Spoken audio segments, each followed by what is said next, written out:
Welcome to Cartoonist Kayfabe. My name is Ed Piskor. And I'm Tom Scholey. Got a great one for you today, but first gotta let you guys know about the Patreon. The King Kayfabers on the Cartoonist Kayfabe Patreon get access to all our videos ahead of time, completely mitigating that kayfabe effect. They also get access to the live stream recording sessions while we are producing these videos, and it creates a great little back and forth within the Cartoonist Kayfabe community. The vids are brought to you by the books that we make. Tom forthcoming has the I Am Stan graphic biography of the legendary Stan Lee coming out to you towards the end of summer. August, yeah. August time, man. This comic is a masterpiece. We've done videos on it so far. We'll do bigger videos when the thing comes out, but you gotta pre-order. You gotta get your hands on this book when it comes out. You're looking at the bibliography of Jim Rugg and myself. Jimmy did Hulk Grand design. He's the artist behind Playing Janes. Street Angel is the comic he's been working on for about 20 years. Street Angel Deadliest Girl Alive is out there right now. Street Angel Princess of Poverty is what's forthcoming in the summer here in 2023. Scoop up those works and support Jim so that we can keep these vids going. I'm going to have Hip Hop Family Tree Omnibus coming to you in time for the holidays this year. 504-page comic with 140 pages of additional materials, lots of additional art that I drew specifically for this book. There are 4 volumes of Hip Hop Family Tree out there. There are 3 volumes of X-Men Grand Design, and we're collecting all of X-Men Grand Design into a trilogy trade paperback that's going to be out in time for the holidays also. Red Room is the current focus of my energies, and that's the cover to Red Room Crypto Killers #2. Issue 1 is fresh out on the stands. Please scoop up these comics. Murder on the Dark Web for Fun and Profit. These are horror comics that stand on their own. So if you see a random issue out there, scoop it up, give it a shot. If you dig it, grab another. And Tom has already done Jack Kirby biography comic. That's going to be coming out in paperback around the same time as the Stan Lee book. He's the author behind American Barbarian, Fantastic Four Grand Design, GoBots, Transformers vs. G.I. Joe, and a number of other things. But while we're here today, we are going to be looking at the Graphite edition of Destroyer Duck. Tom, how many issues does this thing comprise? I think 5 or 6. But we have a history with Destroyer Duck because that was part of like that first video, the proto kayfabe video. Yeah, when we're in the comic shop and stuff. Good luck for trying to find a copy for $1 anymore, man. Yeah. And so here it is. This, hats off to Tomorrow's, because this is some niche stuff. Yeah. I don't know what the demand is out there for a, Destroyer Duck Graphite edition book of the pencils, but I'm in that audience. And this, the presentation is just great. They had a lot of decisions they had to make in this volume, and really well done. And the one of the standout things in it, we get Steve Gerber's script. Yes, Steve Gerber's script. You get to read it, and I hold Destroyer Duck #1 in very high regard. I think it's a great comic, and possibly Kirby's greatest comic. It's in the running. There's a lot of reasons for that. We get Steve Gerber's script, and it's Marvel style. So he's telling a story in there, but it's really up to Jack to kind of do it his way. And this Gerber script is amazing. And I'm reading it, and I'm like, oh, hey, I don't really remember that part, and because Jack leaves out a lot. Like on the cover, there's Destroyer Duck fighting these 3 guys. One of them's high tech, one of them's a ninja, one of them's like a mafia guy. It's an amazing sequence described in here. Jack Kirby leaves it out entirely. And there's a lot of stuff in this script where Gerber's like, okay, Jack, my apologies, but the next couple pages are going to be 7-panel pages. My apologies. There's no 7-panel pages in the finished book. Because Jack Kirby, this was a freebie. This was Destroyer Duck was number 1. The lawsuit edition was a way to pay for Steve Gerber's lawsuit against Marvel Comics for the rights to Howard the Duck. And so he had the difficult task, and Mark Evanier tells the story in this book, of asking Jack Kirby to draw a comic for him for free. Jack Kirby was very generously agreed to it. He liked the idea of sticking it to Marvel. But what I realized seeing these pencils is that Jack Kirby's got his way of drawing a comic when he's getting paid, and then his way of drawing a comic when it's, hey, I'm doing a favor for you. And so this is it, because I was looking at this. Now, again, this is a showstopper, this double-page spread. Now, in the Steve Gerber script, Jack is supposed to convey all of this information in the first splash page. Now, if you look at that first splash page, it's very simplified, very like the rendering is very crude and stuff. And I was kind of thinking like about the dates. I'm like, where does this line up for? Like, is this later than I thought or whatever? But it's like, no, Kirby did much more like rigorous work on later stuff. He does have work that kind of starts to fall off towards the end, but it comes much later. It comes in like 85, 86. This is 80, 81. So I was really seeing like, oh, this is Jack Kirby's like, oh, here's a gift way of drawing. Now, Jack Kirby is such a pro, such an amazing artist that everything in this comic is there. Now, this double page spread is the exception. This is a showstopper. This is great. But he was just not interested, especially for no money at all, not interested in doing that really hard stuff at his advanced age of drawing super detailed stuff in like little panels. Maybe if Gene Colan was working on this, or like I realized what a good collaborator Gene Colan was with, because Gene Colan was sort of game for anything. But that doesn't mean this is a bad comic. Like, again, like I said, like Jack Kirby gives you it's not pretty, but he gives you everything you need. Yeah, you could tell that he's trying to figure out this duck face. Like, yeah, and I'm not there's no confidence in any of that. I'm not 100% sure that we're actually seeing Kirby here. Right. It looks like maybe it was erased and then attempted by somebody else. Yeah. Because like later on we do see some more like Kirby kind of stuff. But like here, so that double page spread, Jack Kirby was like, I'm done. I got like real work I got to do. So he's cruising through here. Again, when you see the finished comic inked by Alfredo Alcala, Kirby knows where to put everything. So it reads great. And that sort of raw quality kind of works with the subject matter. It is maybe like one of Kirby's most disturbing comics. Right. It's very weird. Plucked of his feathers. That was part of the old video. Yeah, and just the like, look at this bizarre face. The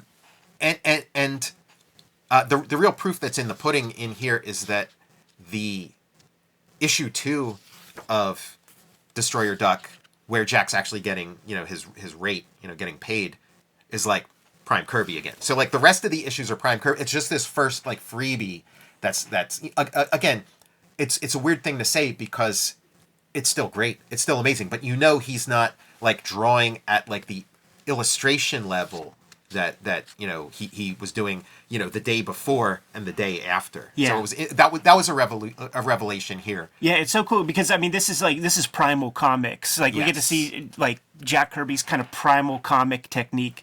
Yes. To just like blast something out, because by all accounts, people like Mark Evanier who recall seeing Jack Kirby work, it's not that he was fast. It's the guy was okay with working until 4 a.m. and when he started working at 10 a.m. that same day. Like he would just put in the hour. He was putting in the hours, and so that's what's missing here. Yeah, he's putting in all the essentials, but he's not like putting in those extra hours to like really polish it up. And again, I would argue that we have more than enough polish in comics. Sure. And what we don't have enough of is the sort of underlying life. And this comic is alive. Yes, it is. It's alive. I am disappointed in the Tomorrow's lettering right. all over this thing. Like, why are we covering up Jack Kirby's pencils? Well, yeah, I mean, I understand the choice they had to make. Like, is this an art show piece, or do you want to actually read it? I'm glad that they went ahead with actually... It's different. They did a graphite edition of Captain Victory. The difference is that it was Jack Kirby writing it, so he penciled in the letters. There's no letters on this. So there is an alternate universe. You might even be able to get the PDF from them, because they have a link to a PDF that has, like, all kinds of supplemental material you're looking for, so you might be able to get that. But yeah, I know what you mean. It's not, like... you know, if we were lettering this or whatever, you know, like we'd have a little more finesse. But again, it is readable. It is a reading experience, and I'm, you know, it was a real option. But you can see how this is tighter. Yes. You know, this is much tighter, and the rest of the series is like that. So that was a shock. Like I didn't expect it to be as raw as it was. The way that Kayfabe's perspective is like second to none, man. And it really, when you talk about having life, Yeah. like his backgrounds absolutely do. And again, this is, you know, like the subject matter, because like I would argue that that Destroyer Duck #1 is maybe Steve Gerber's best comic too, and he is writing from the heart. Like that, Right. it's a great. Like I would love to redraw that script. Like not that I feel it needs to be done, but it would be so much fun. And there is like just a really great action sequence. You know, it's kind of like Sin City or Yeah. something. You know, like early Sin City, because it's just like raw comics, raw like kind of like you know, a duck with a gun out for vengeance, like something you really haven't seen in comics before. Like some of those like Rick Veitch like underground comics are kind of like akin to that, Right. but and it's also like it's these guys who are like sort of professionals, and now they're doing like an independent comic, and it's like, okay, well, what is an independent comic? And it's kind of like, well, maybe an independent comic is kind of like an underground comic, because it's got like an underground energy, and it's like it's thoroughly anti-corporate, Right. and the depiction of this corporate dystopia is chilling and very familiar, you know, and really you know, kind of visionary in some ways, where they squeeze every ounce that they can get out of little guy who's supposed to be Howard the Duck, where it's like, okay, you start off having like a cool job. When you're no longer useful in that capacity, you're a sideshow freak, and then you're not success. So now and then we're just going to dissect you. The only thing they left out is that the last step should have been like, because they dissect him and they just kick him out on the street. They don't. But the last step would have been like harvesting him for meat, Right. You know, which they kind of do with Destroyer Duck himself at the end of issue 1. But it's like a comic that's like pure vitriol, and the later issues are not quite, you know, not quite so much as the first issue. They become almost general parody Yeah. of like the zeitgeist, you know, your Pac-Man issue and Afghanistan. The anti-corporate thread still is there, and Yeah. but it is like, you know, commercialism and strawberry shortcake and all that stuff. Like it's good. Like the rest of it's good, but that first one is like, you know, it's again, yeah, like Sin City a couple years before Sin City, and it's also like I think of Jack Kirby as like a '60s guy and kind of stuff, you know, '70s maybe. So it is fun that he's riffing on like the stuff I grew up with, like you know, he's Like riffing Atari. on Atari, Pac-Man and Strawberry Shortcake, and then Reagan showing up instead of like you know, JFK or Nixon or, you know, Carter or Ford or somebody showing up in one of his comics. Look at this, man. It's nearly a Dark Knight page. Yeah.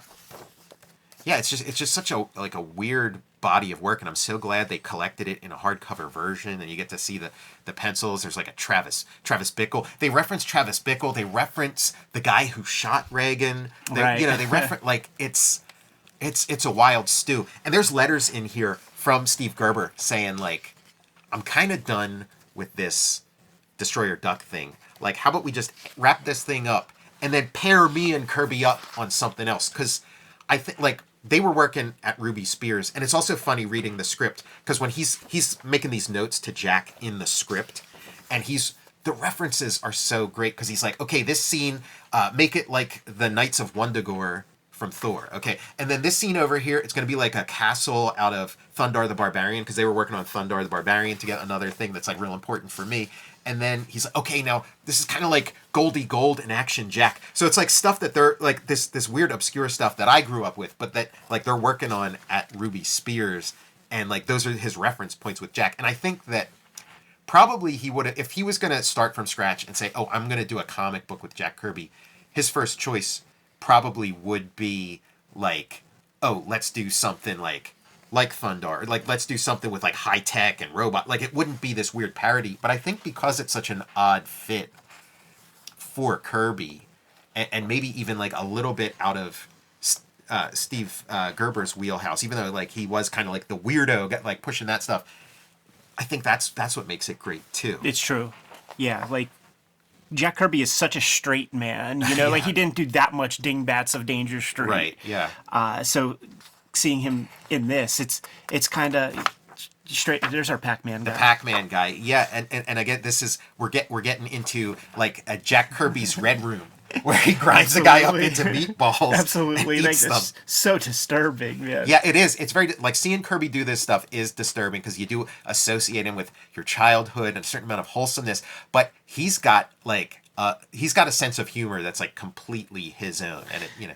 Alcala almost takes it back to the Joe Simon days. Yeah. With some of this art. Well, that's the other ingredient, and so you do get a taste of it in here. Is that like that's another oddball decision? Is Alfredo Alcala inking Kirby is just another like left field kind of thing, and it's something you've never seen before. And again, another one of my favorites, and somebody like whose work I grew up with. But like pairing those two together, and it was just sort of like they were all in that West studio. Coast. Yeah, they were at Ruby Spears. Yeah, like Alcala was inking Kirby's presentation art and stuff at Ruby Spears. But yeah, just like I like the inclusion of like those little bits of historical context and stuff.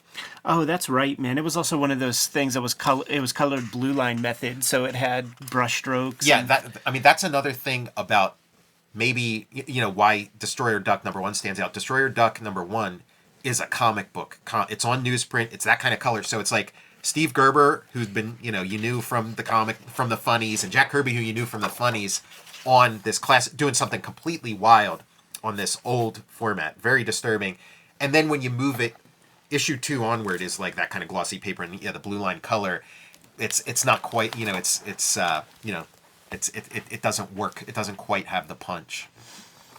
They really have a system set up there at Tomorrow. It's like this feels like it might be almost like a print on demand. Could be, yeah, you're right. Yeah, it's kind of a little creaky when you turn. Yeah, like the production values are like sort of cheap, and like these aren't built to sell 100,000 of these or anything. It's not like the Fantastic Four like zoomed in, Abrams book or something. Right. It's not that. But again, it's like what's the demand for this? How like.